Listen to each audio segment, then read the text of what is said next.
I'm Goku. And Gohan from Dragon Ball Z. And you're listening to the Monsters with Attitude podcast. Like, comment, and subscribe. And as always, embrace the attitude! Yeah!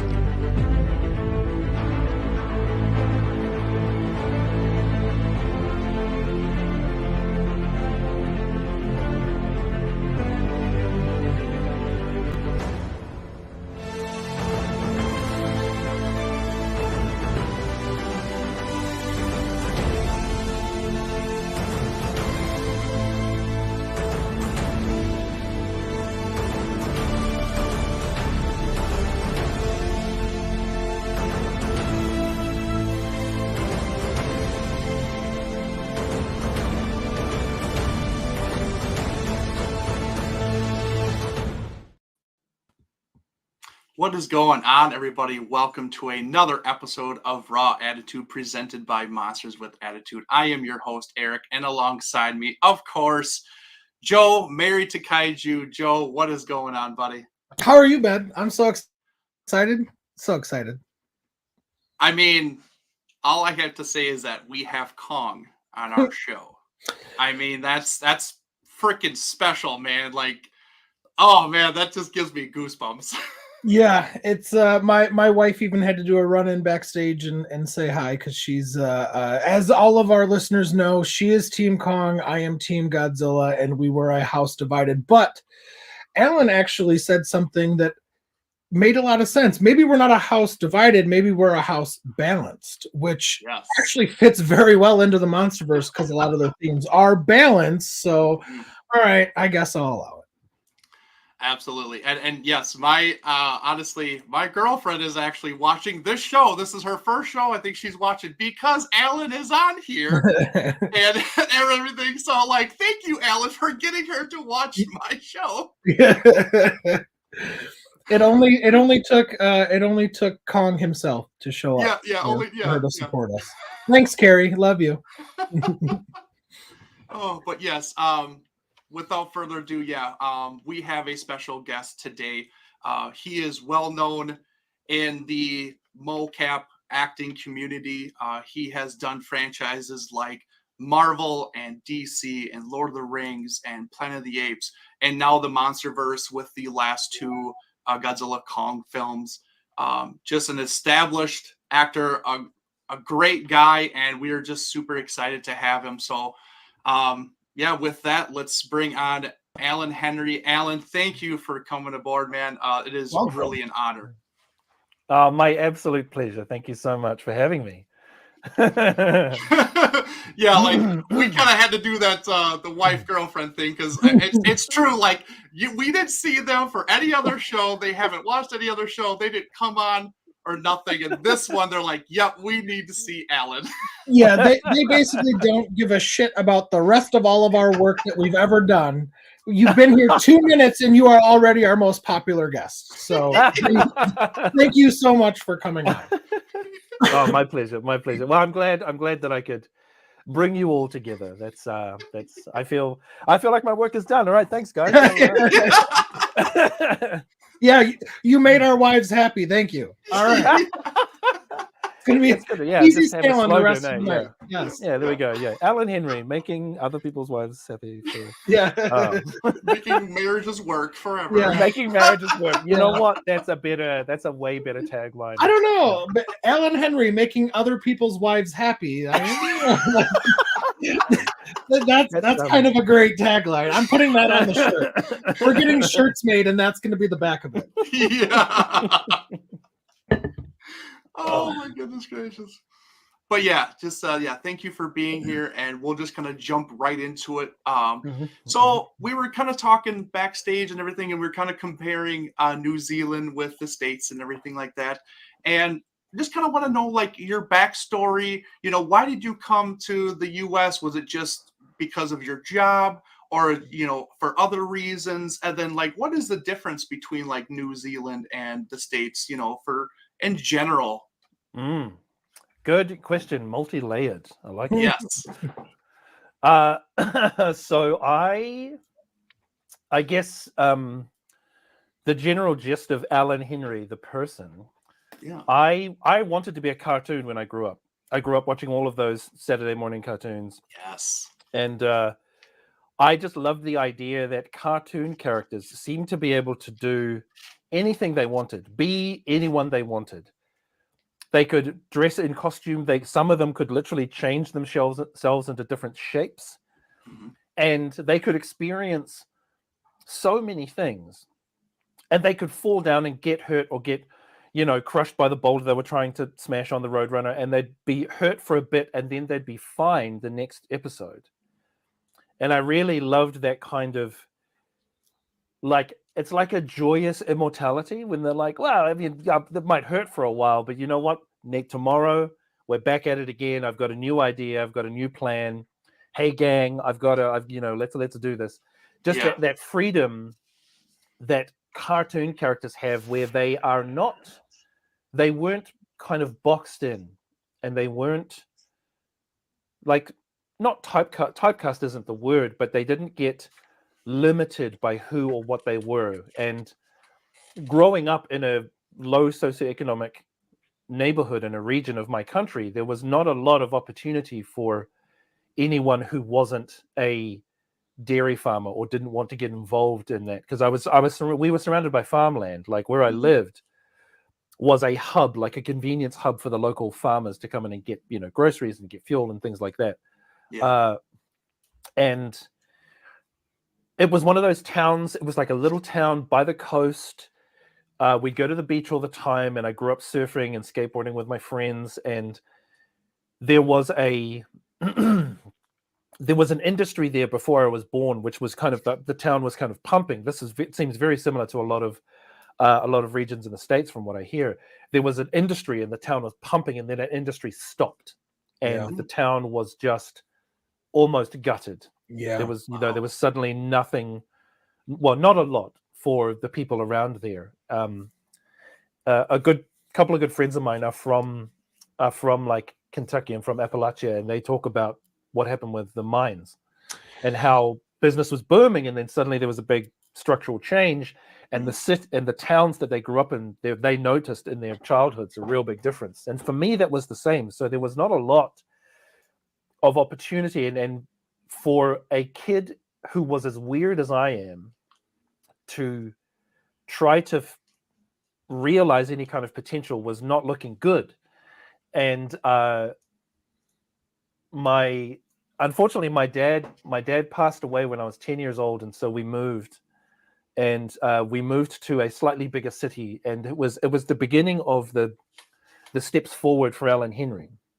And we went to a slightly bigger city, and I saw more opportunity for some of the things that I was interested in. I met some people who were local filmmakers, and they were making weird little short films, and one guy was making these cool miniatures and then filming them to scale, and then interposing live action stuff. And he was doing some really cool, like, dystopian cyberpunky things with dudes in, like, fighter pilot helmets with wires sticking out of them on big machine guns that he built out of, like, cardboard and plastic and painted. And they looked like this. There was just these creative people being like, well, what have I got? What have I got around me?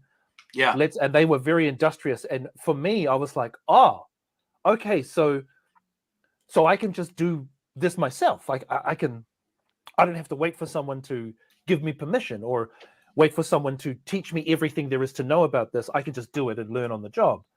And that was the beginning of and I was very fortunate. I had some really great teachers. In fact, my high school drama teacher, who now lives in Illinois, who I will be visiting soon, she was that catalyst where she was like, you can do whatever you want, right? Like, you can grow up to be whatever you want. You may have to work harder than some people, and you may face challenges that other people won't face, but you can do it. And that was Alan Henry planting the flag and being like, this is where I am, and that's where I'm going, and that's what I'm going to do. I love that. And I was really lucky that I had teachers, not just my drama teacher, but also a lot of teachers at my high school were very supportive when they saw how driven I was towards this idea of being a performer and being creative and being artistic. And then I went to this National Youth Drama School, which is a week-long intensive where young people from around the country gather and spend a week learning an aspect of performing arts. And I learned stage combat from a guy called Tony Wolf, who is like the coolest. He is the coolest dude ever. He looks like a wolf. And funnily enough, he's also in Chicago. He married this beautiful woman named Kat, and they live in Chicago. Oh, wow. And she is a stage combat practitioner herself. So they're just like, I met these weird people who were just as weird as me, and they kind of helped push me along.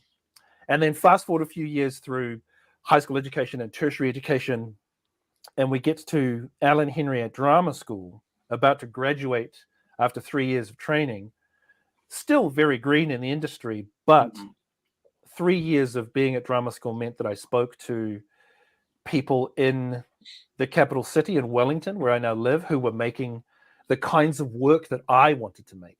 So I met people, I talked to stunt performers, I talked to creature performers, I talked to motion capture technicians and artists, and there were two moments. One was when I was training, a teacher of mine pulled some strings and she called in a few favors in the industry. And we got to go and visit Andy Serkis doing King Kong for Peter Jackson. Wow. So I walked into that studio and I saw Andy with all of with the arm extensions and the suit, smashing around these little cars and roaring and being completely in character. And that was one of the moments where I was like, okay, not only is what I want to do possible, it's also right here, it's in my backyard, so I can do this. You know, the people I know are making this. So that was when I was like, right, here it is. I know now that it's possible and I can do it. And then through those conversations, I met a wonderful man named Shane Rangi, who is like, he's like the godfather of like creature performance and motion capture here in New Zealand. He's been doing it for decades. He was the Minotaur in the Narnia series. Okay. Wow. He's been so many characters in the original Lord of the Rings trilogy. The big not elephants that they ride in. Yeah. He's that main guy that's Shane! That's cool. That's Shane. Yeah. It's cool. Oh, wow. And he's like this 6'2" absolute sweetheart. And I talked to him and I said, this is what I want to do. And he was like, okay, great. I'll keep an ear out. And he found an opportunity for me and got me an audition for the Halo movie that was being directed by Neil Blomkamp way back in like 2006. And I did an audition. I did some movement stuff and some character stuff. And I got into the team. And unfortunately, that film was canned really quickly in the process. Yeah. But I was now part of that community. So from there, people would be like, a lot of word of mouth is that's how people get jobs here in New Zealand most of the time. Someone will say, hey, we need someone who can do this. Do you know anyone? And they'll be like, yeah, actually, Allan Henry, he can do this. He's around. He's a hard worker. He's good to be around. He's a nice guy. And then they give you the call and you turn up and you work your hardest and you try and be the best you can be, both as a professional, but also as a person. And the work grows from there. So was the Halo movie, was that your first kind of introduction introduction into mocap? Is that what, or I guess let me back up a little bit further. Seeing Andy Serkis, was that, like you kind of said, that's when it clicked to you, like, I want to do that? That moment that made you want to be the mocap actor? I knew that I'd kind of wanted to do this stuff because I knew that it existed and it was right up my alley. When I saw Andy doing what he did, that was the moment where it all came into focus. Gotcha. And I was like, okay, now the future is a lot clearer. Gotcha. I don't have to think about maybe going to another country and meeting people I don't know and stepping into an industry I don't know and finding my way around. I was like, no, I can be in my home, in my own country with my own colleagues and my own friends, and we can build from there. Interesting. But the Halo experience was the first time I was physically in the volume, on the floor, working with the director that way. Okay. Fascinating. Wow, that's awesome. Yeah, it's pretty cool. It's a long. That was a long way to talk about that. No, that's fine. And it's crazy though. Like, and since then, Andy has made such a name for himself. It's like, did you get to ever like work under him in any way or train with him? I did actually. I did in a weird roundabout way. So when they were making the Hobbit trilogy here in New Zealand, that was kind of on the tail end of Tintin. And I had been working on Tintin, which, funnily enough, Andy was working on. But because of The Hobbit, a lot of his time was taken up on Stone Street in the studio, because he was also the second unit director. Oh. And I then got a role on the creature performance team under Terry Notary, who was like one of the greatest movement performers we've ever seen. And so I was working under Terry, doing goblins and orcs and weird creatures, and then going onto set and working with Andy as second unit director. So there was kind of like this working relationship where he was not in a performance capture capacity, but in a creative direction kind of capacity. But then that was also post-production for the second Planet of the Apes film, which again, Andy was in. So he would often leave and go and do pickups at Weta FX. It was Weta Digital back then, but it's now Weta FX. And we would often go to be background apes. Oh, wow. So it was this weird kind of osmosis. It was never like, Sifu, may I train under you? It was always like, it was like, here is a man who is incredibly talented and he's working hard. I'm going to observe and try and learn as much as I can from osmosis. And then at the same time, having someone like Terry Notary, who was our movement coach, and having the ability to go to Terry and say, Terry, I would like to learn as much as I can about this. Please, may I have some knowledge? May I have some experience? Just whatever you can spare. And he was so generous. He was like, all right, Alan, let's do this. And he would we would work hard, and when we're doing rehearsals, he would always be like, Alan, here's what you're going to do this, try this. So he was funneling a lot of his training and experience towards me, because he saw that me and a couple of other people actually were really invested in this. So he invested himself as well. And I've been very fortunate to have a lot of teachers and mentors who see that and go, you know what? Yeah, I will give you as much as I can, as much as you can handle. And I have tried to continue that with some of the young artists that I work with at the local drama school or at workshops. There are two wonderful performers that I met at my old drama school who were studying, Ryan and Tyler, and they both said to me the exact same thing I said to my teachers. They were like, I want to do this for the rest of my life. How do I do this? And I was like, here we go. Okay, let's pay this forward. And I took them under my wing and worked with them for like 2 or 3 years. And funnily enough, they did a little bit of this work, but then went on to do these other amazing careers. Tyler is a pro wrestler. He always wanted to be a pro wrestler. He was like, listen, Alan, this is going to sound weird, but I want to be a pro wrestler. And I had to stop him and say, Tyler, my teacher, Tony Wolf, wrestled in the 80s as the Canadian Wolverine from Thunder Bay, Ontario. And he taught me how to do some wrestling moves. So please, let me show you how to do a suplex. So I taught Tyler. We went through suplexes and choke slams and power bombs and how to take a bump and clotheslines. And that gave him the foundation to then go to the Hughes Academy here in New Zealand and learn and continue on his career. And now he's wrestling for in New Zealand, with the aim always to because he and we grew up in the same generation, man. We grew up watching Bret Hart and Macho Man Randy Savage. Yeah. And if when you're,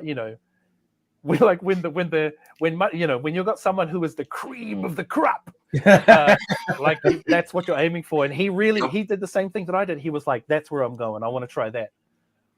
And Ryan, he's done a lot of performance capture with me, and he's done some films of his own and worked on projects of his own. And he's now currently actually working as a writer and narrative designer for a for Flesh and Blood, which is a like tabletop card game, similar to like Magic the Gathering. Okay. Like it's two very divergent careers, and yet the three of us have tried to like keep this thing that we share alive. And now Ryan and Tyler also, they teach and they mentor and they pass on the skills that I passed on. It's wonderful. It's wonderful to see. I'm sorry, Eric. I know you're up for your question. I have to ask. What was the last name Wolf? What was his first name? Did you say Steve? Tony Wolf. And you said he's from Chicago? No, he's from. I believe he's from New Zealand. Yes, he is. He's from New Zealand, but he has now married a beautiful woman from Chicago. Oh, his wife's from Chicago. Okay. Yeah, his wife's from Chicago. I asked that because about 10 years ago, I myself wrestled in the Chicago scene, and I thought you, yes. So, yeah, for the very minor leagues of what is now TNA wrestling. So, yeah. Very long time ago. I got to put you in touch with Tyler. He will absolutely love it. Yeah. I'll find out where Tony is, and I'll get him to talk to you as well, because he wrestled a lot in New Zealand in the 1980s. So we had a TV series called On the Mat, and that was where we had like the Bushwhackers who went on to international success, and we also had like people like Robert the Bruce, and Tony was the Canadian Wolverine, and he was great. I remember years ago he did his spot for us. He did his little promo because he was a heel. And his promo was just amazing. He was just like, I was like, why did you choose the Canadian Wolverine? He's like, I found this place called Thunder Bay. And I was like, what kind of person would live, what kind of character would say they were from Thunder Bay, Ontario? And he came up with this idea of the Canadian Wolverine. I love it. Not the like schnick, what's up, bub Wolverine, but like the little. I'm sorry, Eric. That's so good. The Venn diagram is just becoming. That's what I'm saying. Like, it's a small world, because we were talking in the back room before we started, and the amount of people that that live like right around me, and just it's crazy. It's crazy. That's right. I'm gonna run into you at like the supermarket or something, and you're gonna be like, oh, I'm gonna see you with like my neighbor, and you're gonna be like, this is my aunt or something, you know? Like, oh my goodness gracious. I'm sorry, Eric. I kept. No, I'm sorry. That is completely fine.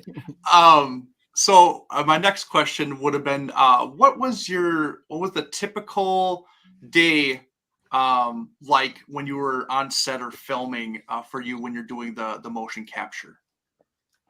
Okay, yeah. Again, good question. It differs based on if I'm on set for principal photography or if I'm doing post at Weta FX. So for when I played Koki in Cocaine Bear, I was on set with the actors, and my role was essentially so that the actors had a physical presence that they could interact with. Yeah. They could get emotional feedback from it. And also the camera team would have something to frame against, and they could get my rhythm and movement so the camera moves would work, as opposed to having to like guess it. Mm-hmm. So a lot of my work on set was like you could reduce, if you wanted to be like reductive, you could say I was a placeholder, but the actors needed something more than a blue ball on a stick. Yeah. And so when I was in the arm extensions and I had the head rig, it meant that I could walk, like I could lumber past them, and actors could feel that presence of something large moving past them, so they'd have something to react to. There's the scene where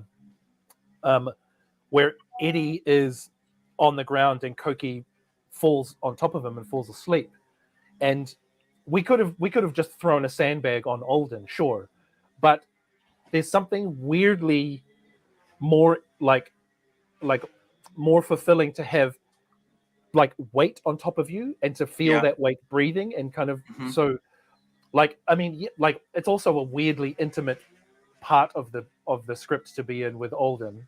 So we did a lot of rehearsals, and we're like, what are you comfortable with? How do you feel about this? And he was like, cool, well, here are my boundaries, and this is what I'm comfortable with. And we were like, great, let's work with that. And so being there meant that those actors could delve into the world a bit easier. Yeah. But when I'm doing work post-production at Weta FX, a lot of my work for Kong was at Weta. I wasn't on set when they were filming in Australia. Okay. I was here at Weta. So I'm working in an empty volume, being very, like, using a lot of imagination, and we have sets and we have things and we have markers placed for where Gia is or for where other characters are.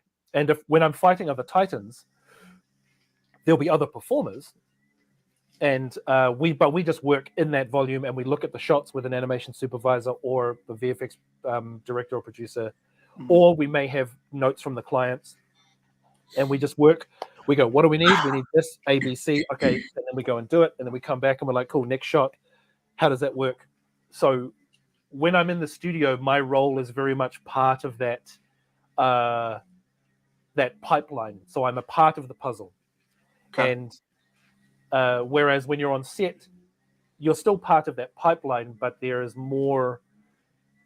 I feel like you have a bit more agency when you're on set. I recently finished doing some performance capture on the Minecraft movie.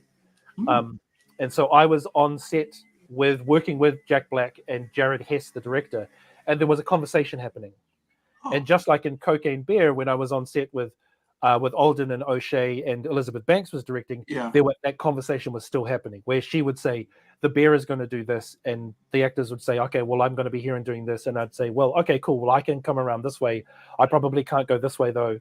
So those those creative, generative conversations happen more when you're on set, in principle, versus post, where you're like, we have a list of wants from the client, and our job is to try and achieve those. And if we can't, we know that there are creative ways we can kind of get them close. Because obviously, my work is going to go to the motion editors who will fix all the proportions, which then goes to the animators who animate and jazz it up, and it goes to facial animation, and it goes to riggers who are rigging like the bones, and the sims who are doing like the hair and the water. The absolute wizardry of Weta FX is phenomenal, what they can do.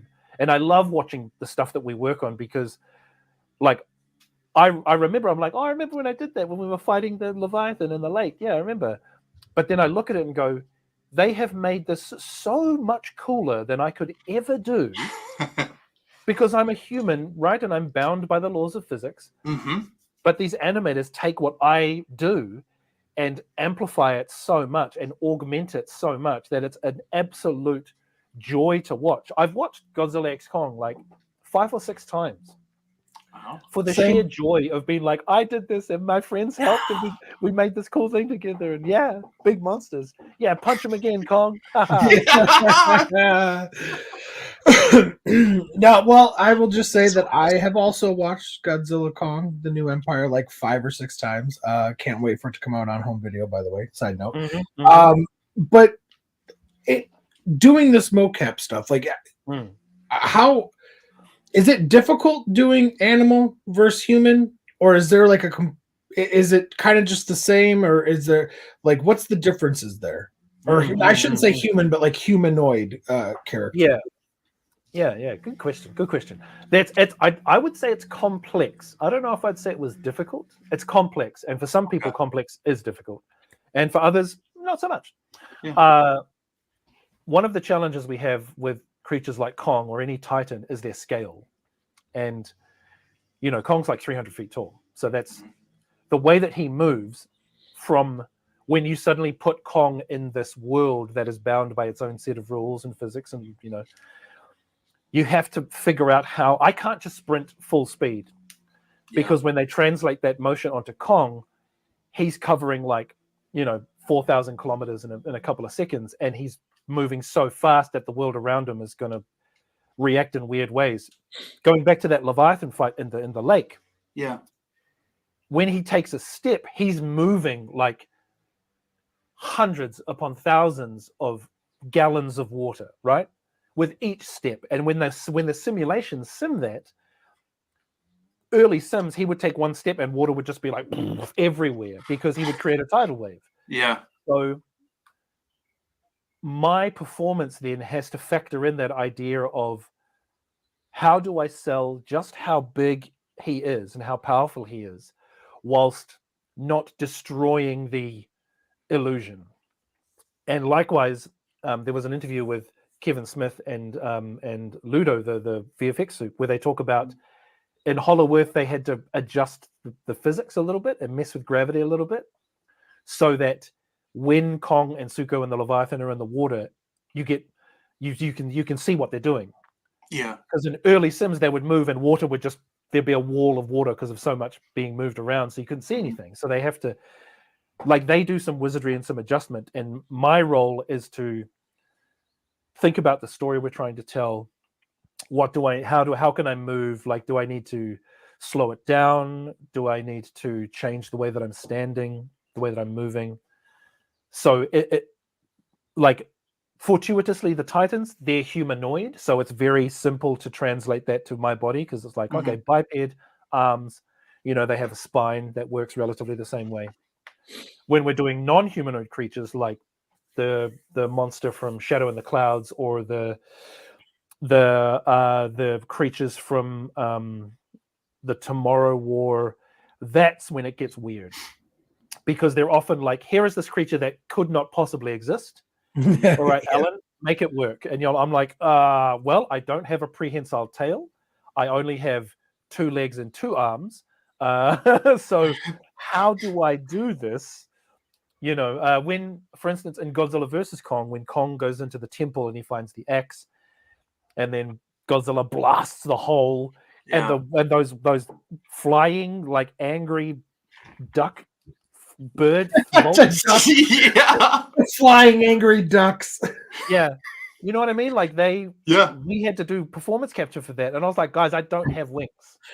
Like, so they were like, okay, well then, accepting that you don't have wings, Alan, how can we do this? So we tried to figure out ways that we could animate how they move and how they, like, use their legs, and like where they use their beak to navigate things and bite each other. And so, like, it turns into this weird conversation of, like, how far can we push this human body to get close to what we need, so that the animators have more to work with.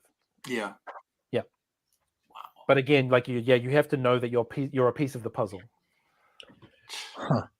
Hellhawks, right? That's what he's referring. Hellhawks, yes, thank you. Yeah. Angry flying ducks. Yes, they will forever be called angry flying ducks in my household. So that's the best. Yeah.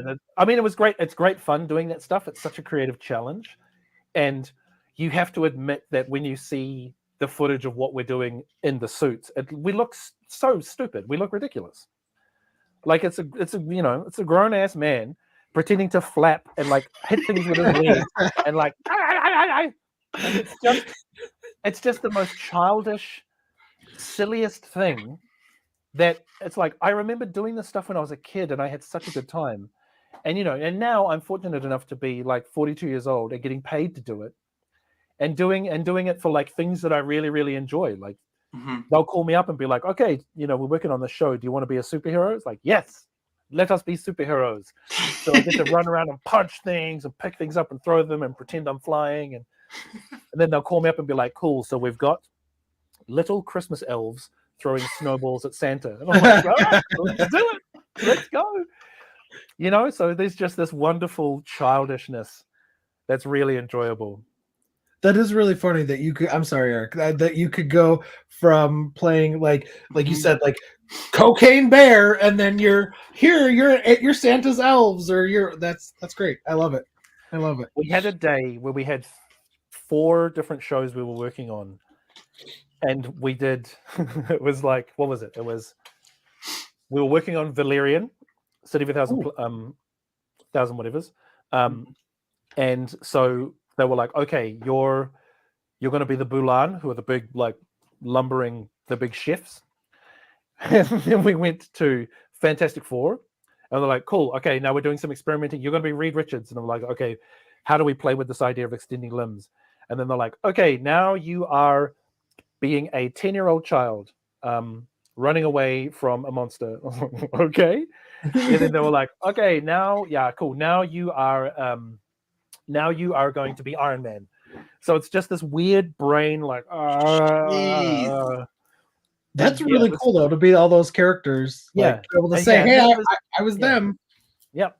Yeah, it's weird because, like, trying to talk about this stuff in a way that doesn't diminish what the actors did, but also acknowledges that I'm part of this incredible, like, fraternity of performers who get to do this stuff, because it wasn't just me that was Iron Man when we're doing pickups, right? It was me and like 5 other people at Weta and like 4 other people in LA. So there's this community of us that are working together to help support actors' performances.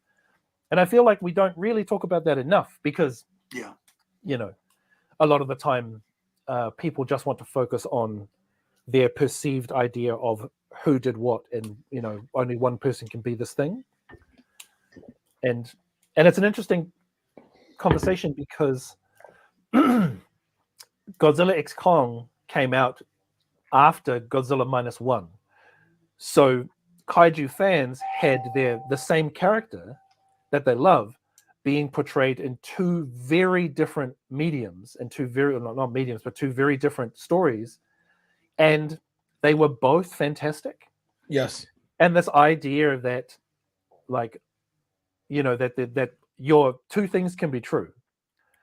So in one film, Godzilla can be the main villain and be the threat and the problem. And in another film, Godzilla can be, you know, the buddy in a buddy cop movie. Yeah. Like, you can have those things and they're both really enjoyable to watch. Absolutely. You know, it's funny that you say that. Like, I know in the Godzilla community, with -1 and GXK coming out so close together, there was definitely some, for the most part, I think for the vast majority of people loved them both. But then you did have the camps where it was like, oh, -1 is better, or you know, GXK is better. And to me, one of our other co-hosts on this show, Adrian, he says it the best. More Godzilla is best Godzilla. To me, -1 was, and we've talked about this several times on our show, -1 is kind of that old school, dark, gritty, what Godzilla was always kind of meant to be. You know, the analogy, or the you know, whatever the word is I'm looking for the atomic bomb and the death and destruction of World War II, where GXK reminded me and Eric of kind of like those later Showa films, where they are super campy, they are super crazy, they're very colorful, they're maybe a little wild. Are they going to have the best plot? No, but they're fun. It's a great old school blockbuster where, you know, you can go, you can turn your brain off and have a good time. You can bring your kids. I brought my mom and my 90-year-old grandma. They both walked out of there and they're like, Joey, this is the best my mom actually, and I'm quoting her, Joey, this is the best fucking Godzilla movie I've ever seen. You know, and my mom's like about to be 70, my grandma's 90, and my grandma's like, you know, I wasn't sure, Joey, but I really enjoyed it. I'm like, I know, now you guys know why I'm a fan, because that's the thing that's great about these films, is that there is something for everybody. If you want something that's dark, serious, you know, somber, we got that. You want something that's fun, you can bring your kids to, and whatever, we got that too. You know? So yeah, for sure. And I think that's kind of been my philosophy as a fan of a lot of kind of films that I watched growing up. It's so difficult to, like, when I was younger, yes, I was very narrow-minded and I was like, only this version of Batman is the best version of Batman. Absolutely. And I mean, I grew up watching Michael Keaton be Batman and a number of other things. So I like him a lot, but I'm a fan of Batman. Like, I'm a fan of superheroes and villains and, like, dressing up like a weirdo and, like, punching criminals with gadgets. You know, Donatello was my favorite turtle because he had knickknacks and gadgets. And, like, you know, and, like, this idea that, yes, Donatello was my favorite, but the rest of them were super cool as well. Like, Leonardo had 2 swords. two of them, not one. Right. You had two. Yeah. Exactly. You know, Yeah. and it felt like Raphael was just unstoppable. You know, like Raphael was the guy who's like, if you make him mad, like he's the barbarian. If you make him mad, he's just gonna rage and just beat everyone up. And then Michelangelo is the turtle wheel wish we could be. Like just having the greatest time, eating pizza, riding skateboards. Yep. You know, swinging nunchucks. The best. That was the best thing for growing up. Everyone in my school had nunchucks. None of us could use them. we hit ourselves in the face and in the nuts all the time, but we'd find bits of orange fabric and wrap it up, and everyone would try and do the nunchuck thing. And yeah, so often we would hurt ourselves. But yeah, yes, Leslie Chambers, you are correct. More fans should have a wider perspective. Mm-hmm. Absolutely. Leslie, like, I mean, like you said, more Godzilla, more monsters is best monsters, right? yes. More superheroes is best superheroes. Yes. Dare I say it? More Star Wars is best Star Wars. Like, well, no, I'm just kidding. I'm kidding. Like, get out of here, Joe. Hi, yeah, is Melissa there? Was it Melissa? I'll be like, oh, I got kicked off my own show. Alan, take me to my room. Yeah. But you know what I mean? Like it's I just want more of it. Yeah. Because I was very narrow-minded for a long time, and there are some things that I missed out on. And like in hindsight, I was like, man, there are a bunch of people over there having a great time with that version of the franchise. Yeah. And I was just being a dick. And I was like, ugh. I'm cooler than you guys. I was like, I'm not cool. What the hell? Right. Like, I pretend to be monkeys for a living. Like I'm not this. Like, I'm not curing cancer here. I'm just making memories. Right. Like, we say that about the Godzilla community, the monster community. Like it's just because something might not be for me, that's cool. But just because I might not agree with you. We might have a great friendly debate, might even get to be a passionate debate, but I'm never going to like shit talk somebody for having a different opinion than me. Personally, the newer Star Wars aren't for me. I prefer the older ones, but I'm never gonna. My nieces and nephews love the new Disney Star Wars, love them, and I'm like, cool. They're like, Uncle Joey, you want to watch them? I'm like, no, but I will. So like, and more power to them. It's funny because like we discuss all the time, like we grew up at a time where there wasn't a lot of Godzilla, monster, kaiju kind of stuff around and everything, and it's like now for the last 10 years especially, like we've just been bombarded with a lot of the stuff, and everybody has their opinions and everybody has their likes and preferences, and that's all good and fine, but when people start attacking others for liking something, it's like, what have we come to really? It's just like we're all liking the same character overall. And there's something, like Joe said, there's something for everybody, and there really is. There's two ends of the spectrum for these different movies. I mean, you have the very serious stuff, you have the weird Showa stuff, and the Monsterverse stuff. Then you have the stuff that maybe just nobody likes, but it's still there because somebody likes it in some form or fashion, And it's just like we need to think about this more as when we were kids and growing up, and what we really idolized about the character and all this stuff, because then I think we've grown up so much, and we've just overanalyzed things and just gotten very, I don't know, just very mean about it, where it's just like, I'm stuck in my ways. This is it. And there's nothing else. And it's just like, it shouldn't be that way. Yeah. And I wonder if it's like, and this is a very broad, ignorant opinion. Like, to me, it feels like when people get mad about something in their fandom, it's one, like some of them are like, well, you have established this canon and you can't diverge from the canon because then none of this makes sense. And I feel like other people are like, treat it like it's a waste of resources.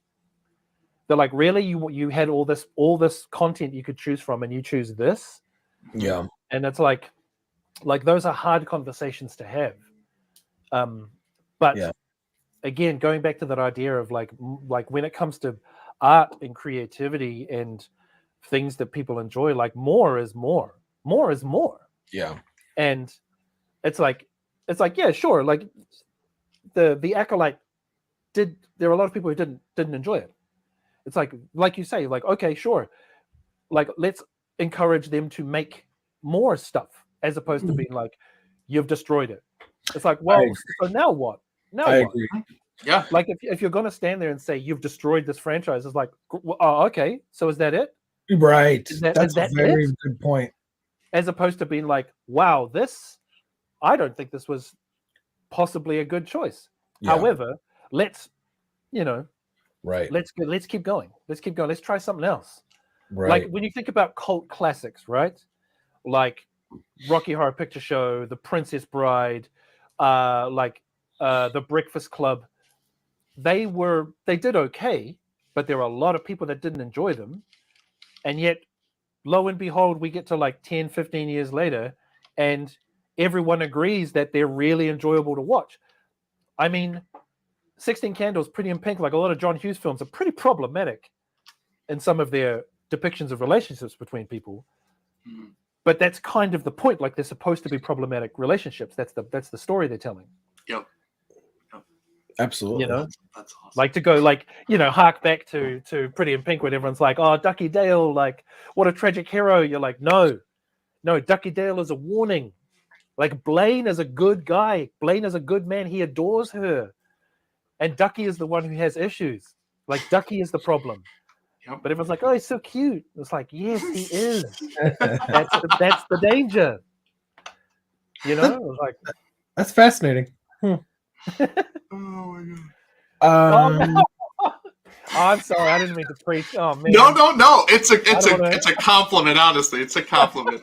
You share our opinion and our vision, honestly, of how we view this as a whole. Honestly. Yeah, because this stuff like fandoms, and I don't care what it is, whether it's Star Wars or Godzilla or Marvel or whatever, it's supposed to be something that brings all of us together, not divides us, and that's where my issues with the fandoms lie, is that when I have no problem if you don't like what I like. What I do have a problem is when you're disrespectful about it, and that's what I don't. Me personally, like, I haven't seen the Acolyte yet. Acolyte yet. I've heard the negatives or whatever. I'm gonna give it a shot. And you never know until you try, right? Like, exactly. I mean, there's actually several movies that are hugely popular in my life that a lot of people didn't like, and I'm like, I don't know what the hell you guys watched. This movie's great. Yeah, but I think also if someone doesn't want to watch it, like, they don't have to. Exactly. Like, you don't have to if you don't want to watch it. You don't have to. That's totally fine. Mm-hmm. No one's making you watch it. We'll just talk about something else. That's fine. Exactly. And then I'll go and find the people who did watch it and enjoy it, and we'll talk. Yep. And we can talk about something else. Exactly. I find this a lot with when I played a lot of tabletop RPGs, like a lot of Advanced Dungeons and Dragons when I was a kid. Yeah. And then video games came along, and I took a break for like 20 years, and then came back to tabletop RPGs. And it's interesting the discourse that happens in those communities as well, because they're fandoms, and there are like real stalwarts of older systems who get very gatekeepy, and I'm like, I don't understand. Like, how do you rationalize that? Yeah. And like, but in saying that, of course, I can come back to moments in my own life where I was gatekeeping stuff, and it's because I was afraid of losing what little I had. So maybe that's what's fueling a lot of this. I don't know. Yeah. No, but I'm like, one thing I learned from Jack Black, from working on Minecraft, was that life should be joyous. Like, life should be a great time.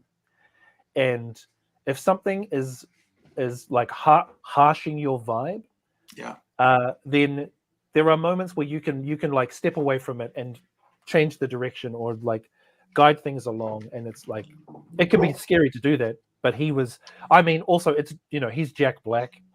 Like, the dude can do whatever he wants, and it's going to be great. But it's because, like, his stuff is great because he just loves it. He loves what he's doing, and he chooses the things that he loves, and he works hard to do the things that he loves. And if something, there were moments on set where things weren't working as well as they could, and we had a lot of issues. And rather than get upset about it and make it everyone else's problem, Jack would talk to whoever was causing the issue, or if it was something that he was experiencing, he would talk to the director or to others, or like to me, and we'd kind of go over things and be like, oh, well, let's change this, let's move this way, or let's try this, or like maybe this isn't quite working, or let's take a break, like let's get some water and take a break, get some air, like it's like he seems, he's trying to maintain the joy in his life as opposed to spending every day in suffering. Exactly. Well, before we go on to I sound like a preacher. I'm so sorry. No, I love it, dude. It's Alan Henry giving all reckons, man. Before we do our next question, I just want to highlight a few comments, just because they're regulars on our show and friends. Leslie is a huge Kong fan, and yeah, he was very excited for this episode, and he will be meeting you in Chicago in July. So yes, please, highlight please. That one. And Alan, we will be coming there too to see you. So. Yes, this is great. Also, give me a great big cocaine bear hug. Yes, please. I'm all about it. No, so yeah, man. Nathan and Leslie, yes. Nathaniel, excellent picture. Big fan of Linda Hamilton. But yeah, so we've been talking about the fandom and everything for Kong, Godzilla, what have you. Were you a fan of Kong or Godzilla before you got the role in general? Yeah, I grew up watching those Showa era shows. Right. And I was like, what is this? This is ridiculous. It's obviously a man in a suit. And what is that weird laser beam? And then 2 minutes later, I was like, this is the greatest thing I have ever seen. He's destroying a city. Yes. What is that, a moth? What is that, a moth? His main enemy is a moth? And I was like, that moth's a girl? And the moth has powers? Like, as a kid, I was like, I could never have thought of this. This is brilliant.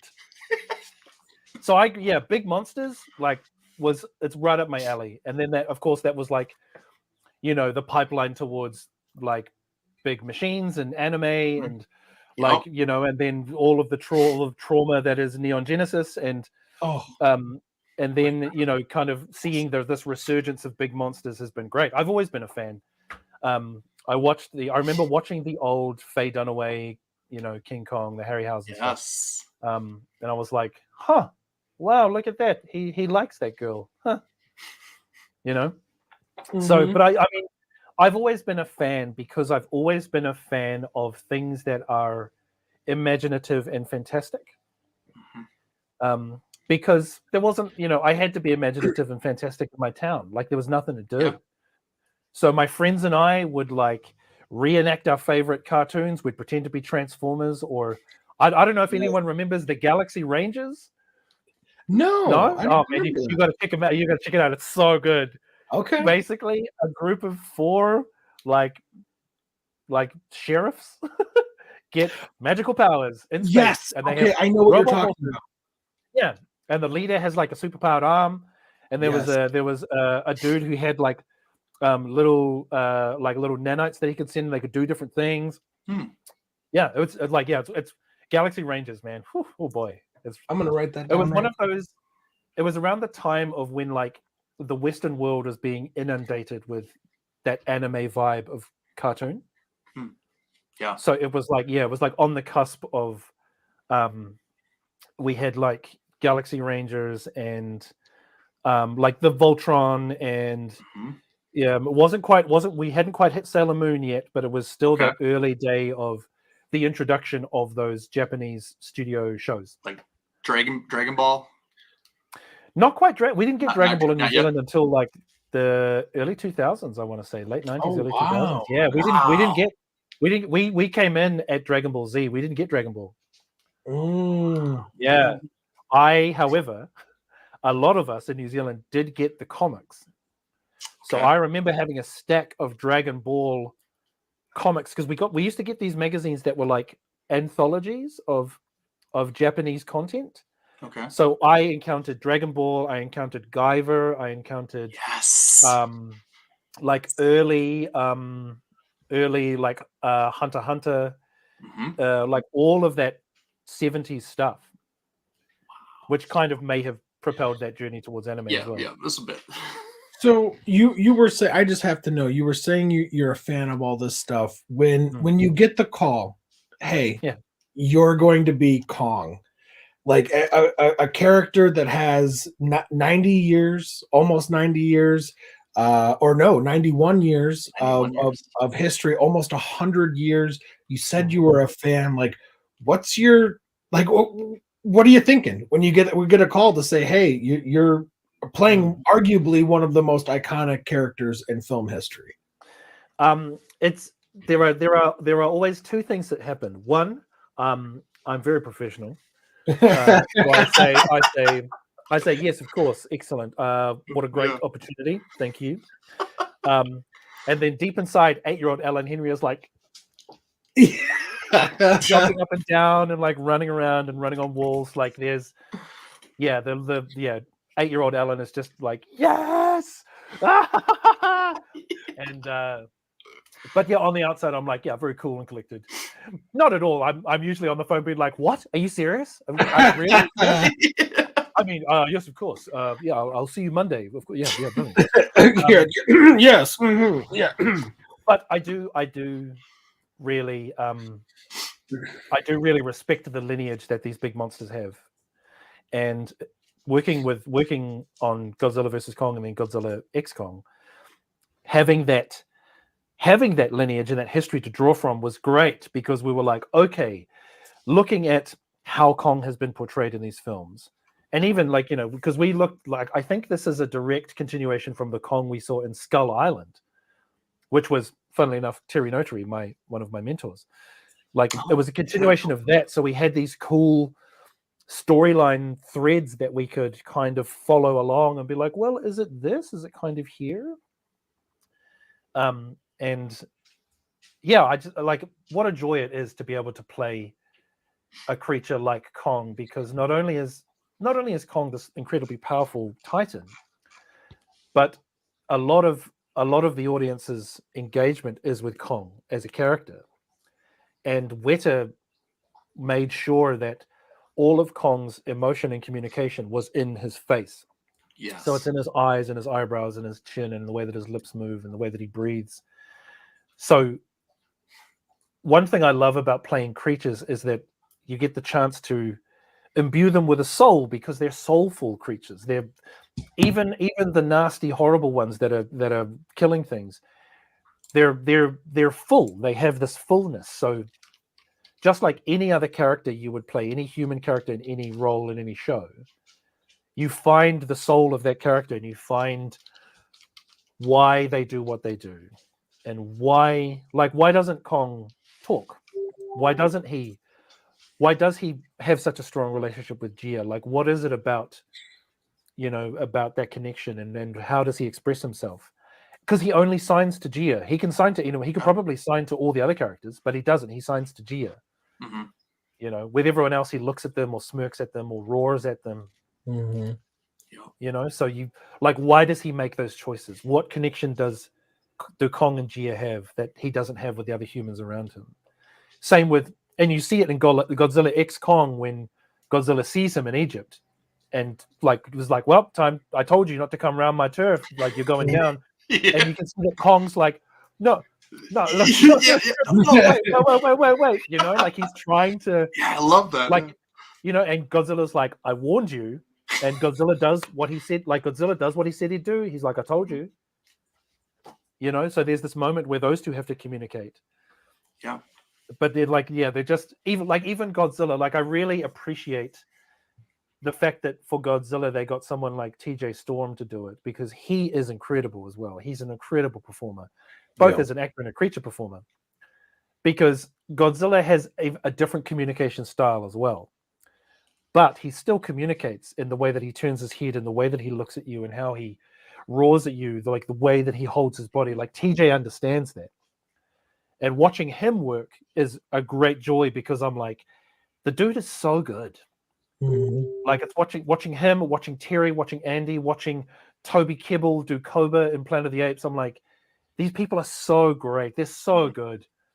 And I hope that I get to be that kind of level. That I like, like I hope that it's reciprocal. Like I want to make them proud because we're part of this wonderful family of creature performers who do these silly, silly films and have a great time. We're big nerds and we're having a good time. And I want to find that comradeship, that camaraderie with those performers because I admire them so much. Yeah, absolutely. And not just like, and I can't leave out people like Doug Jones. Like Doug Jones is, he's like the godfather of this kind of stuff. He's just, I remember meeting him once at a convention here in New Zealand, and Pan's Labyrinth had just come out. And I was very ignorant. I didn't quite know who he was. And I met him and he was just this beautiful, sweet, tall man. And I don't know if he remembers because I wasn't the hulking Adonis you see before you. I was just a little long-haired little acting student. And I just remember saying, like, Mr. Jones, your work is so great. And he was so gracious and so lovely. And then I looked on his IMDb and I was like, oh my gosh, okay, he's literally done all the stuff that I've watched. So it was so great. So great. That's awesome. So what did you have to do like any training to do Kong or anything like that? Like was it just you or? Yeah, a little bit. Like in terms of, there was some physical training in terms of trying to find the way that he stands and walks and moves. But because he was mostly humanoid, like there was a lot of the training was just watching previous iterations and figuring out the movement language, the vocabulary that he had. For instance, this current Kong doesn't really have a neck. He's like got huge traps and then this big old head. So big old Brock Lesnar. Kong, and his chest is so huge, like he can't turn his head because his chin meets his chest like here. So a lot of the way that he's looking is like side up. So you figure out that movement vocabulary. Something like Koki for Cocaine Bear was intense physical training because I had to be on arm extensions on all fours. And I've done that a lot with apes and with some of the other creatures that we've done. But Koki is 90% on all fours. So she was just on all fours. There are a couple of times she stands up, but so that was like going to the gym, making my back stronger and getting my shoulders strong enough so that I could be on my hands and knees and working through my legs. And I asked a good friend of mine, Ben Frensham, who is again a creature performer. He's also a personal trainer. I was like, could you please build a training workout for me so that I could do this? And he was like, absolutely, yes. And so he designed this workout, which was like a lot of bodyweight stuff and balance things. So that I could be strong enough to do what I needed to do on set. It was great. So yes, some roles require a lot of training.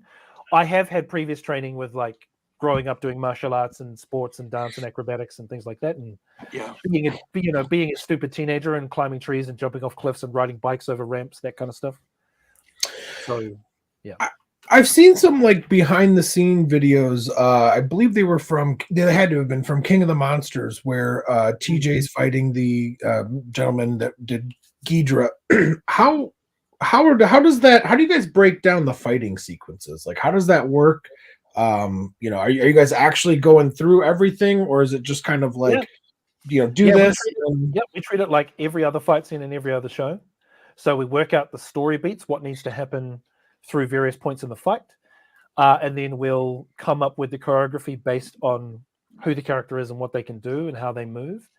And the joy of motion capture and performance capture means that you can really change things to make it safer and easier to get into situations that would be physically quite dangerous. But you can offset timings, you can be in a different part of the volume and they can digitally move you together. You can create proxies for things that you have to slam into or hit, so you can get those impacts and really feel that change in the body momentum. So it's like, we go at it the same way we would in a normal fight scene on set, and then we go, okay, how do we how do we mitigate the risks or eliminate the risks or just completely translate it into something else. It's really great. It's a really fun challenge. I love doing it. We worked on a fight scene for Transformers Rise of Beasts, and there's a part where Optimus, spoiler alert, Optimus shoves Scourge's face into the lava. Uh-huh. Yeah. And obviously I can't slam a dude's head into lava, so we figured out ways that we could offset where I was holding something that resembled a head that I could slam into something. And about a meter away was the performer being Scourge, who then got to do the reaction as though he was being pushed. So we have these cool moments where we come up with almost like low-tech solutions to high-tech problems. Wow. That's really good. I didn't know. I actually didn't know you were in Rise of the Beast. I thoroughly enjoy that film. Yeah, we did. We worked on the cold open. So where we have Ape Link and Primal, and where they first meet Scourge and stuff, we did that cold open. And then we did a couple of action sequences for that final fight, which was great fun. There's nothing quite so great as running down a room, screaming, Autobots maximize. Oh my God. Roll out. Like, it's just so good. Again, 8-year-old Alan was like, yeah. I practiced this so much in my bedroom. Trying to get the Peter Cullen, like, I was like, how does he do it? Well, 8-year-old you thought it was 35-year-old me thought it was cool watching the movie, so it's all good. Yes, this is how I know I found my people. Yeah, exactly. When they come up and they're like, man, I had such a good time. And I was like, I also had a good time. I love it. So you also played Skar King. I did. Okay. Yeah. So obviously you played Kong and then you played his rival. And obviously two different characters, opposite ends of the spectrum. Yeah. How did you differentiate their personalities and what did you really do to really make sure that they were completely different from each other? Oh, great question.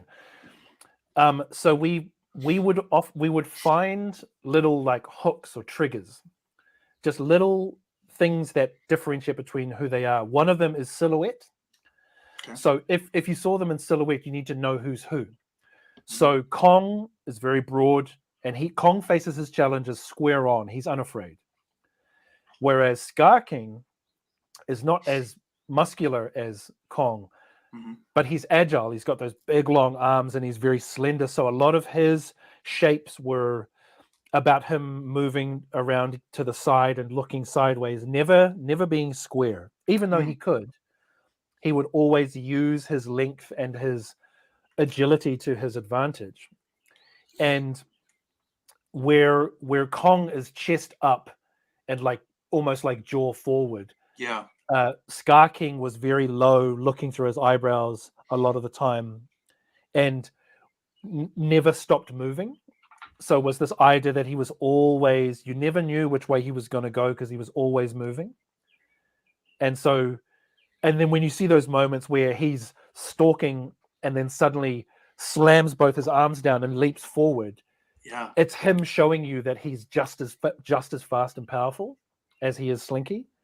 So, and I like the idea of we kind of tried to play with Skar King has a real Willem Dafoe being a villain vibe. Just the way that he's so intent with the way that he looks and is just so you're not quite sure, you're uncertain of what is going to happen. Anything could happen. And it's that we got that vibe of when Willem Dafoe is a villain, you're like, there's a terrible uncertainty with that villain. You he just, who knows what's going to happen. So we tried to give Skar King that uncertainty, that unpredictableness, whereas Kong was anytime he needed to face a challenge, he just turned straight towards it. And he would obviously, he would pose up when he was ready, but if there was anything he didn't understand, he would face it. Whereas Skar King would slink around. Even this weapon, that whip, You know, everything about Skar King is slinky and he can wrap you up, and it's just that idea of, you know, the real threat of just being enveloped and moved around and controlled. Yeah. So like one of his I guess most known kind of attributes or look was when he turned and he turned to the side. Yeah, Yes. like was that all you, or that was all you just doing it? We were playing with that idea of him being having that Sergio Leone cowboy confidence. So a lot of the way that he moves is like, you know, if Willem Dafoe suddenly was crossed with Matthew McConaughey, and that kind of using his length and his slowness shows that he's in control. He's like, I don't need a rush. But also him being like, look at how tall and long and powerful I am. You know, it's like he doesn't hide himself away. He's like, no, here it is. This is everything. Yeah. Like, look at how dangerous this is. Like, when I'm walking, you don't quite see it, but then when you see those moments where you see his full length, and you're like, oh, okay, the dude's got reach. You know, he's got range on Kong. That was a great time. They were like, could you make it more relaxed? Like, yeah, they're like, cool, relaxed but menacing. Okay, cool. Yeah, make it dangerous. Okay, now make it gross.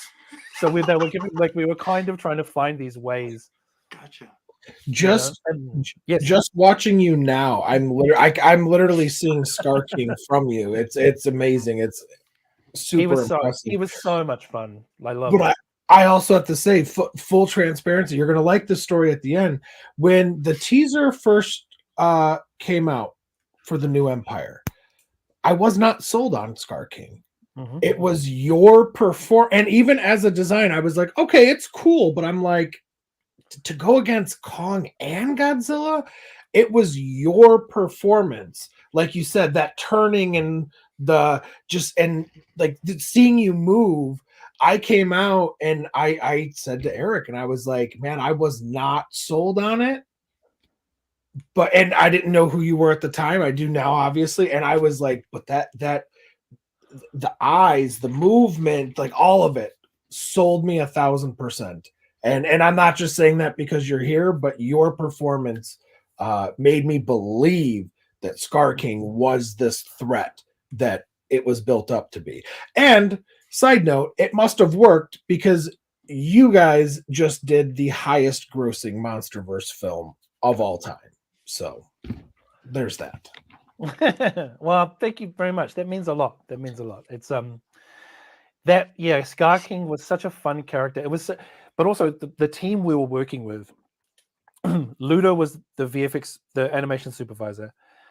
Dave Preciado was the motion editor, and like there was a conversation between us and also Adam and his VFX director. So there was this great collaboration of everyone trying to find just how unlikable this character could be, because he still has to have, like, every villain has to have charm, you know. And yeah, like I'm glad you enjoyed it, because I had such a great time when we first came up with that idea of his entrance, when he lunges forward and drags his knuckles off the cliff and then just kind of leans back. Like, it's just, I remember that conversation we had. We were like, Ludo was like, Alan, how far can you lean back? I was like, yeah, okay, sure. This is going to hurt my back. And he was like, cool, okay, great. And it just, like, his length, it translates so well with just how slinky, and, you know, you're like, oh. And there was almost like an arrogance about Skar King too. Like, he's the king. Yeah, and it's like you could tell, like, he knew, like, oh man, like, I'm a badass. And then you could tell, like, once Kong got that hit in, he was like, oh, all right. Like, you know, it's almost like it had been a long time for him since he had like gotten hit, you know. So then he was kind of like almost got his like juices going type of thing, you know. Yeah, I loved it. I gotta ask, what was the most difficult role you've ever done? Ooh. Was it because of it could be because of physical, or was it because of getting that motion or that atmosphere, that aura from a character? Yeah, good question. I think some of the blatantly non-humanoid characters are always the most challenging physically, because I try and get my body as close to what they need so that it helps the animators. So yeah, the creature from Shadow in the Clouds and the creatures from Tomorrow War and some of the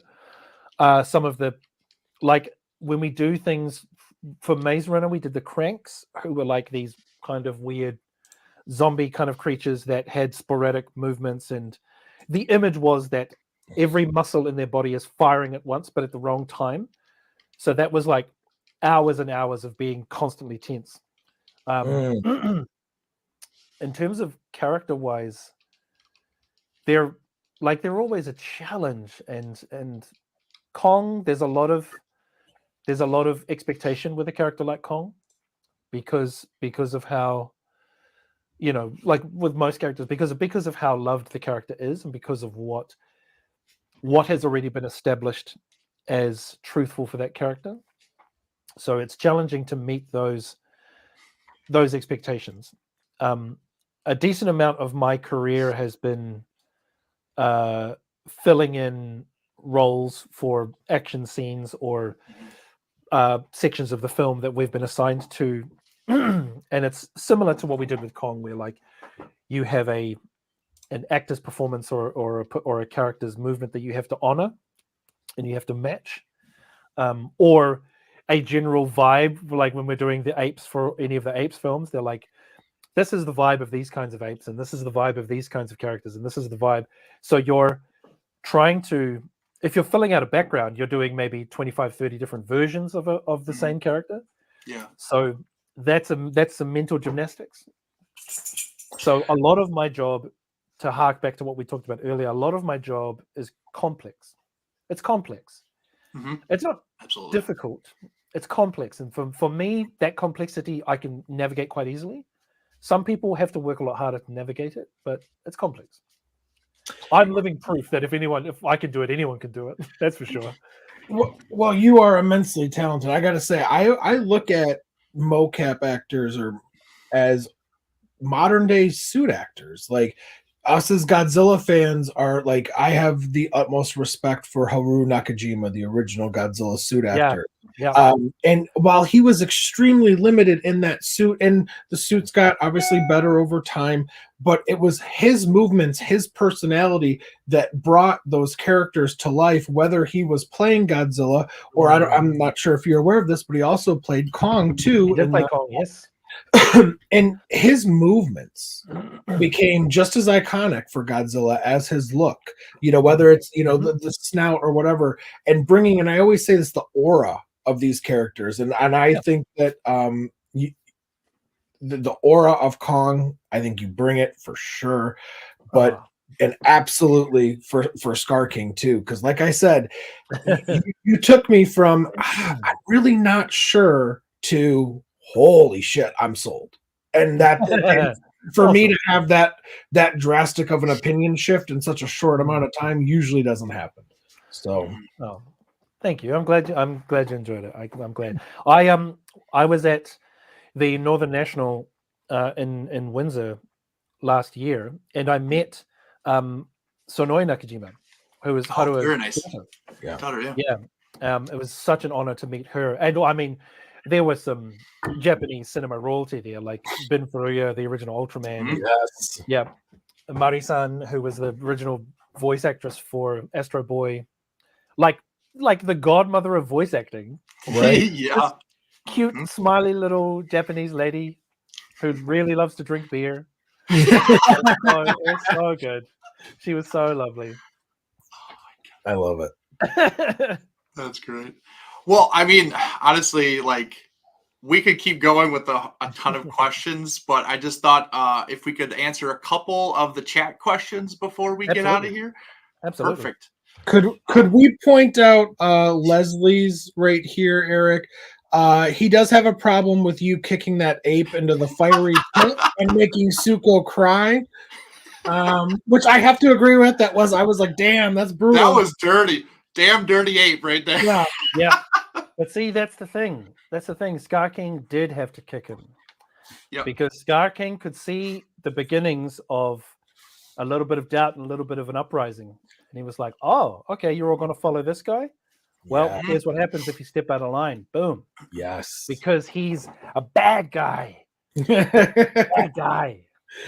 Yes. He was, yeah, they were, I can't remember who came up with that, but we had the same reaction when they talked about, they're like, what if he kicks him into the lava? And everyone was like, ooh. And, but yeah, it was enjoyable. It did make Suko cry. But yeah, it was, you know, he's a villain, man. He's got. It was a very control. powerful moment, honestly. Yeah, like that definitely made him. Yeah, because he looks at Kong when he does it. Exactly. He's like, he looks at he's Kong. like, I don't care what you think. I'm going to do this, and No, it's because he's saying to Kong, "You did this, not me. Yeah. You did this.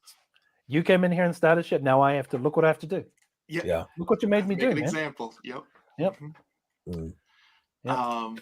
Realist Goji fan, which is Jordan, one of our co-hosts, he was just wondering, with a lot of us, was that Suko's dad? Do you know the relationship, or was that just like a friendly comment? It wasn't Suko's dad, but it was one of the only apes that was friendly and looked out for Suko. Everyone else kind of ignored Suko, but there was a strong connection between the two of them. Yeah, for sure. Gotcha. Which is why he steps in front and why he looks so disappointed when he sees that Suko's come back, even though he's come back with Kong. Mm-hmm. He's one of those apes that's just like, hey man, you were supposed to get out of here. Like, you're supposed to get out of this. What are you doing back here? Oh, fascinating. Almost kind of like a gang or a mob type feel. Like, hey, like, you were supposed to leave. Get out of it. You don't want none of this life, kid. You don't want this. Yeah. Yeah. I like it. There are theories, and I don't know if they've been confirmed, but I mean, Suko is red, Skar King is red. There is a scene where there are a bunch of other little Skar Kings. So you're is it very much Prodigal Son kind of vibes? Who knows? Did you try to convince them to not kill Skar King? To not kill Skar King? Spoiler alert.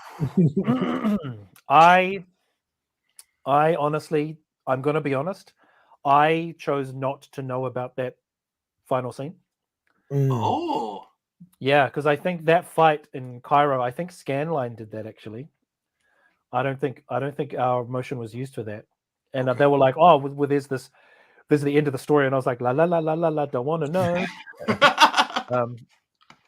Yeah, but that was pretty brutal, but so worth it. Yeah. So worth it.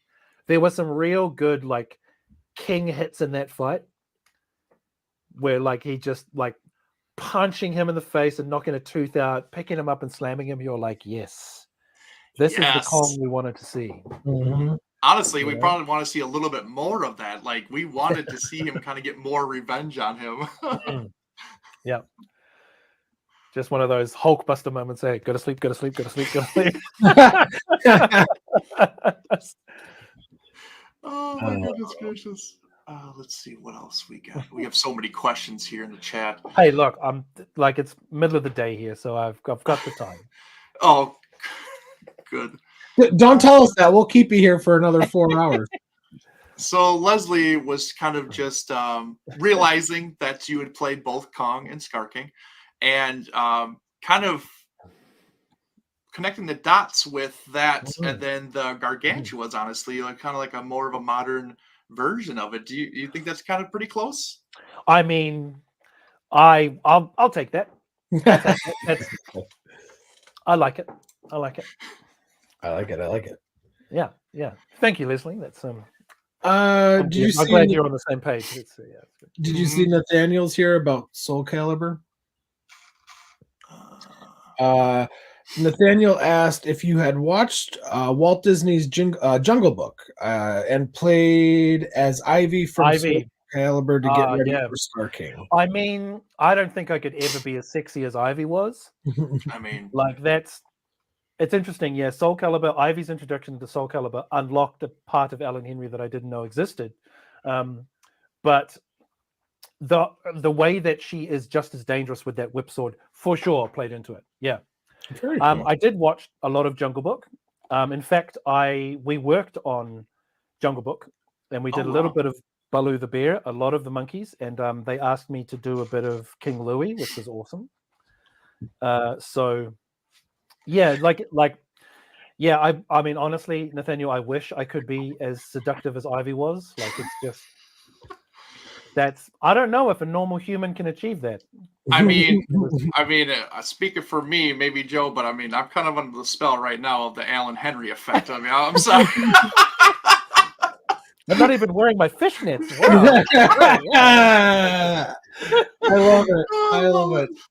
I have to say, I don't know if you're aware of this, but King Louie was actually the nickname for Skar King when that teaser came out, because you couldn't really see, and you just could kind of tell that it was like an orangutan, and then you saw the eyes and a little bit of the red, and so that was kind of the nickname floating around the interwebs was King Louie. Yep. King Louie. King Louie went to prison. Yeah. Perfect description. Yeah. I think I downloaded the wrong movie when I watched that. What's a future role that you would love to have the opportunity to play? Yeah. Ooh, that's a tough one. Being the nerd that I am, I have yet to feature in a large sci-fi franchise. Okay. So, Kathleen Kennedy, if you're watching, let's make a different Star Wars idea. Anything in the something in the Star Wars universe or the Star Trek universe. I grew up on a lot of sci-fi. I read a lot of sci-fi, and I had a lot of sci-fi comics, and I followed a lot of those sci-fi spec art artists. And so for me, a role, it would be more of like a role in one of those franchises, because I love them so much. I mean, in terms of character wise that I've already read, characters from some of the fantasy books that I read. I'm reading a lot of Brandon Sanderson and a lot of Robin Hobb and Brian McClellan. So they have worlds that I would love to explore. Brian McClellan's got the Powder Mages. For anyone who doesn't know what that is, Brian McClellan, the Powder Mage series, brilliant writer. Robin Hobb has some great stories about a young assassin and the way he grows up and his connection with the natural world and dragons. And I mean, Brandon Sanderson, the heir apparent to the Robert Jordan throne. All of his Mistborn trilogies. I'm currently reading the Oath of Kings, the Oathbringer stuff. So there are some wonderful fantasy and sci-fi worlds out there that I would love to explore. But I mean, I've already been King Kong and Skar King. Right. What about taking a shot as the king himself? What about Godzilla? Ooh, I don't know, man. Maybe TJ does a good Godzilla. He does.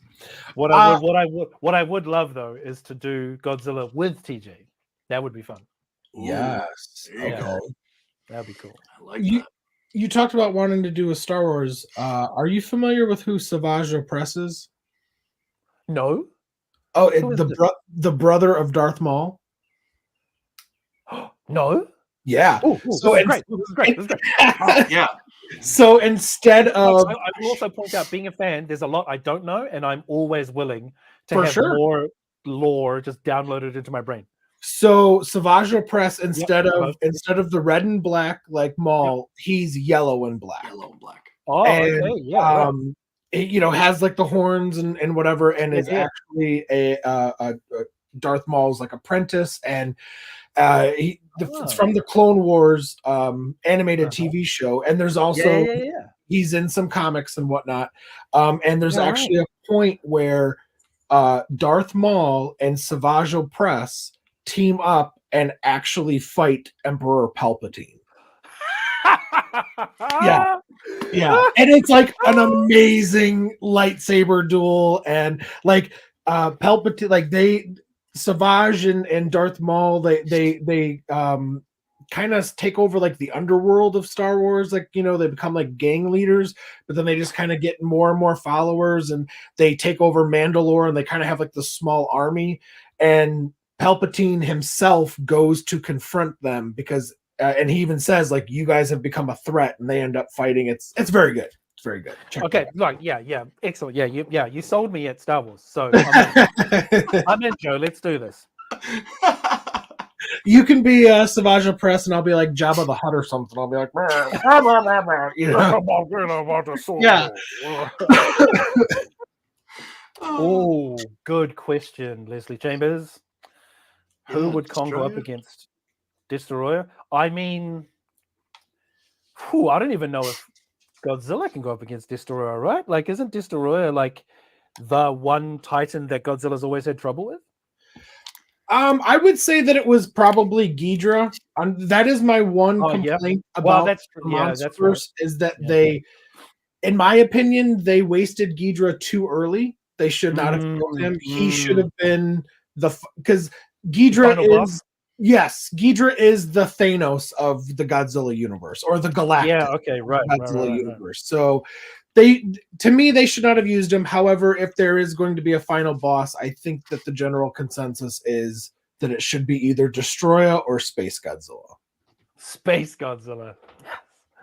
Yeah. Space Godzilla. They've actually also like Crystal Godzilla as well.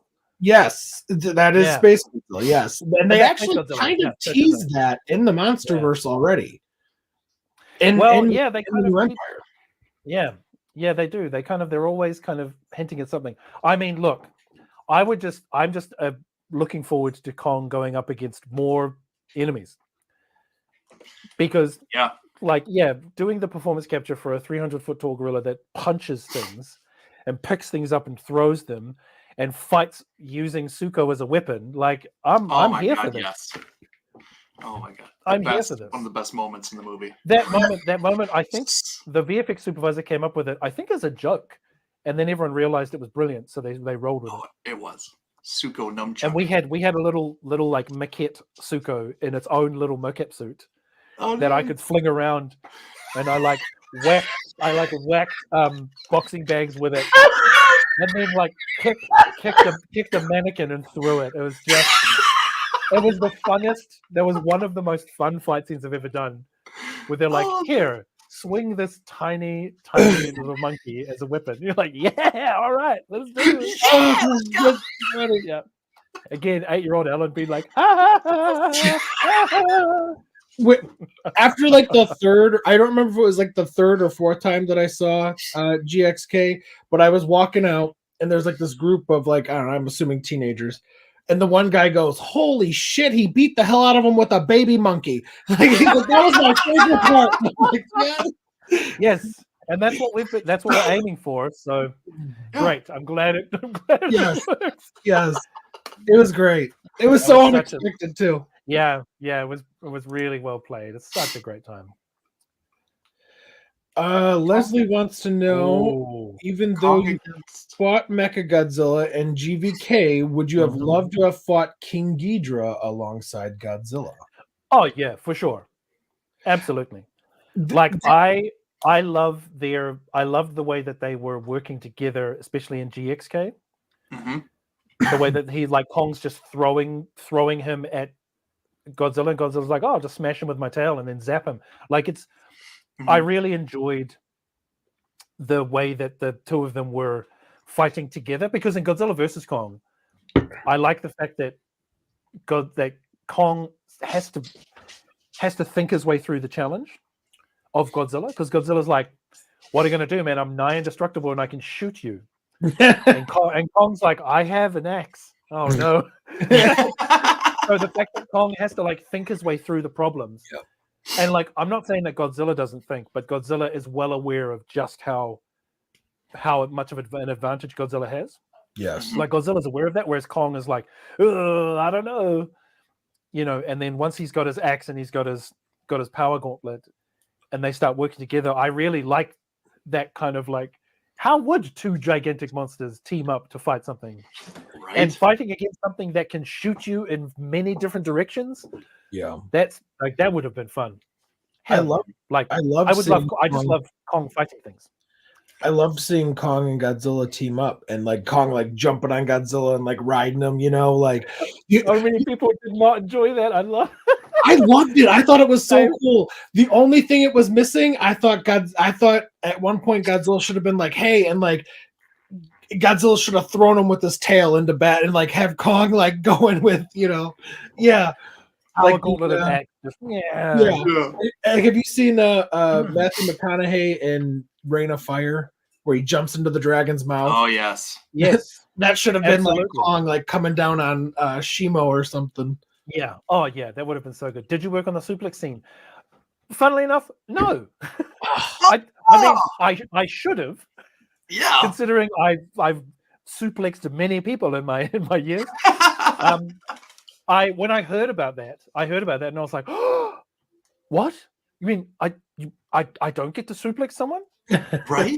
So we didn't work on the suplex scene, but that afternoon we pulled the mats out and I did suplex a lot of people. So they were like, I need my fix. Alan needs his well, fix. yeah, basically they were like, wait, can you suplex people? I was like, yes. I my teacher was a pro wrestler. So I suplexed some people and then we did some power bombs and some choke slams and some flying bulldogs and a couple of RKOs and Alan Henry from out of nowhere. from the top rope. For what was one thing? Gave Kong that was all your idea and not from anyone else. What was it? From Kong, it's hard to say really because we do collaborate a lot. In Godzilla versus Kong, when he wakes up and scratches his butt, that was half my idea. Where I was like, he should get up and should scratch his butt, and then the animation supervisor was like, yeah, he should scratch his butt and then like go off to have a shower, and then we were like riffing on it. He's like, what if he scratches his butt and sniffs it and it's stinky? That's a funny joke. He's like, what if he picks his nose? And we we're like, okay, let's pull it back. So there's a lot of collaboration. I think it's hard to say an original idea. I try to collaborate with the animation supervisors and the directors a lot because, for instance, Skar King's laid back villainy, we tried to that was a discussion we were having, and we were always throwing out notes to kind of figure out what it was. I apologize. The sun has apparently appeared right outside my house, so welcome to the glory of Alan Henry. Yeah. To answer that question, it's hard to say. It's hard to say how much of that was Kong, because it is often a collaboration, and I try to, rather than say, "Here's my idea. This is what I'm doing." I like to present like, "What about this? Is this where we're headed? How can we?" Because more often than not, with many people in the room, you have a lot of brains in the room and everyone's thinking about it differently. So this idea of collaboration is really important to me because I go, I have an idea and it's this. And then someone can say, oh, what about like something like that? And you grow it together. And it feels, for me, it feels more fulfilling to work that way. Because I always want to be included in the conversation, and I feel like it's my responsibility to include others in the conversation. I like that. Okay. One more. No, yeah, by all means. As much as I didn't want the team up, it was awesome seeing them fight together. Yes. Well, yeah, it's interesting. They work so well as antagonistic rivals, but also that does make for some really great buddy cop vibes. Is there anyone else like to see Kong team up with? I mean, someone recently showed me the is it the Justice League versus Godzilla versus Kong? Yeah. Yes. I like that idea of what happens when you put Titans in a meta universe, in a meta human universe. Like what happens when superheroes meet Titans? Yep. Without one side being bad and one side being good. Also, what would be cool would be for Kong to turn up in the Pacific Rim universe with giant robots. Yes. That aren't Godzilla. Yeah. That would be amazing. Yeah, because more giant robots and more monsters is always good. Absolutely. I feel like that crossover could happen. Hell, they're doing a Transformers G.I. Joe movie. They can do a Pacific Rim. Like, why not? Like, exactly. Honestly, that's like for me. It feels like that's the point of the creativity of this art form. Mhm. It's like that's why we have so many great shows now, is because someone was like, well, what if? Mhm. What if? You know, like even like I mean, superhero comics even have the what if versions. You know, they have the elsewhere, the Yep. Elseworlds, the Red Sun. What a great alternative story to Superman. I Yeah. love that. I love that storyline. Mhm. You know, like the what ifs, like great stories. What if?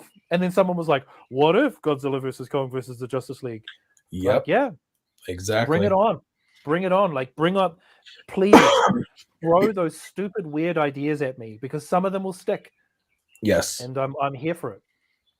What if a bear was high on cocaine and murdered a bunch of people in Tattahoochee? Like, Yeah. What if? I love that. yeah. I have a question before we wrap up. I feel bad holding you for this long. Yeah, no. Anything you can tell us about the sequel? Are you coming back? Do you know yet? Is it too early? Oh, it's a little too early, actually. I did have the conversation about the sequels because they've just announced the director, Hmm. who has some very close ties with a lot of us here in New Zealand. Oh, very nice. So it would be interesting. I'm gonna be honest. When I found out who the director was, and I literally just used my network and my connections to be like, everyone, please tell him that I'm around, and that I would absolutely do this. Oh, You know, but nothing official has been sorted out apart from announcing the director. So, Okay. you know, I'm here for it. I would love to do it. okay. And yeah, may Kong punch many more enemies. Oh yes, the Second season of Monarch. I don't know.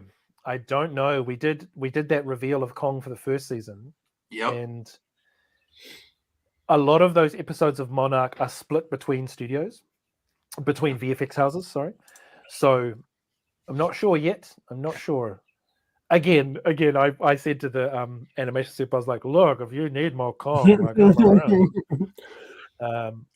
It just comes down to whether or not those sequences. I would imagine those sequences do get sent to Weta because of their history with Apes, with Fur, with Sims, with Kong already. So here's hoping. So it sounds like you're definitely willing to come back. Oh, for sure. I absolutely love playing this character. Okay. Yeah. Any thoughts on Adam Wingard? How was he to work? Did you get to work with him? We didn't actually. No, we got Wow. a lot of secondhand notes because he was so focused on filming and then on editing. Yeah. We did get notes from him, and the notes we got were like supportive and professional and encouraging and very clear about what he wanted. Even when he didn't know what he wanted, he was still like able to give us ideas or vibes or examples of, like, for instance, blah blah blah, you know, remember this thing with that happened with the blah blah blah. So he was very involved, and the fact that he was just very encouraging and very appreciative of what we were doing was awesome. I honestly wish I had got to meet him. I saw him on his I see him in interviews, and I saw him doing the co-interview with the creator of -1, and the two of them were so complimentary to each other. I was like, here is a man who loves this stuff and is sitting across from someone he admires, and they're both being very complimentary of each other's work in a way that's not, hey, I'm being nice to you so that I get more work. It was very much like please know that I love what you did. Mm-hmm. You know, you could really see the genuine care they both had for this story. Mm-hmm. And I think Adam Wingard is very cool. All of his work I enjoy. So yeah. I'm excited for the new director. I wish that Adam would have been able to finish his trilogy. Hopefully one day he'll come back and be able to do, you know, his final. But I'm excited. I'm always excited for something new. So yeah, exactly. Like, and that's exactly it. Like, Wingard can always come back. Yeah, you know, that's what I tell young actors who ask me questions about the industry here in New Zealand. They're like, I finished my studies and I finished training. What do I do? And I'm like, go overseas. Go where the work is, because you can always come home. Like you can always come home. You can always come back. So go and explore and do new things and go have adventures and take the risks. You know, put yourself where the work is and find your people, because if it doesn't work out, you can always come home. That's great advice. Mm-hmm. Oh my goodness. Oh man, we could go on for hours. I mean, honestly, like we have formed this bro bond. I swear to God, like as nerds, I'm looking forward to seeing you all in Chicago. I mean, this has just been amazing. Oh man, I don't want it to stop, but I know we don't want to be rude to your time and everything. And you've been gracious enough for giving us this much time. Mostly, we keep this about an hour, so we're going over even. Oh wow! Okay, because right. it's been so fun talking to you, and we were just fanboying about this stuff, and it's great for all of this knowledge that you're dropping on us, behind the scenes stuff. Like it's so fun and so crazy to hear, and it's just like, oh my God, like I love that stuff. I love hearing about how things are made, and especially for stuff that we love, in this stuff. It's super great. So thank you for your time. Joe, do you have any last words for Allan before we kind of get out of here? Allan, I just want to say that you have honestly been one of the nicest, most engaging guests that we've ever had. I mean this truthfully. It was an honor and a privilege to get to know you these past couple hours. I honestly wish you even more success. I think you deserve every bit of success that you've had so far, and you deserve the Mount Everest of it all. I mean that genuinely. You're so kind and engaging. You've made this almost 2 hours just fly by. And if it's not too bold of me to ask, I would love to have you back on and do a part 2, because honestly, I think that there's probably 1,000 questions that we haven't gotten to that we could. And but absolutely. I love meeting fellow nerds and talking about this stuff. And selfishly, like I feel like as creatives, we don't get this enough. Like we don't get people celebrate. Like I find it very difficult to celebrate my own success. So meeting people who enjoy what I do reminds me that I need to celebrate my success a lot more, or try and find a way to do that. Yeah, absolutely. Because you bring life to a lot of these characters that we absolutely love, or bringing life to characters that we didn't even know you were a part of. We're like, holy crap, this guy did this. That's why it's so awesome, because we're like, he was part of it, kind of thing. Like, I love that. It's you deserve all the praise and all the fandom and just everything. I don't know. You're just such a great guy and just genuine and down to earth, and we just love that. And just thank you. I do really appreciate it. Is there anything that you want to plug or let us know about where you're going to be at or anything? Yeah, I mean, I'm obviously going to be at G-Fest, and that's July 12 to 14, right? July 12 to 14? Yep, absolutely. And that's that's in Chicago. I'm also going to be at the Grand Rapids Comic Con in Michigan in November. I believe that's November 15 to 17. And then February next year, I'm at Pensacon in Pensacola, Florida. But yeah, I mean, who knows what else is going to happen, Like, it's such a wild thing to be part of this industry because it is so mutable. Like, it's so changeable. Everything changes all the time. So yeah, like, honestly, reach out to all of your favorite cons and be like, hey, who's cool? Allan Henry's cool. Absolutely. Spread the word. Yeah. Because I recently was playing in a... well, thank you, Nathaniel. I was recently playing in a cyberpunk game on a for this group called Guild Superior on Twitch. And they're a wonderful group of people. I've been following them for a long time. And that's like every Thursday. I believe I should find the time. I'll send you the time.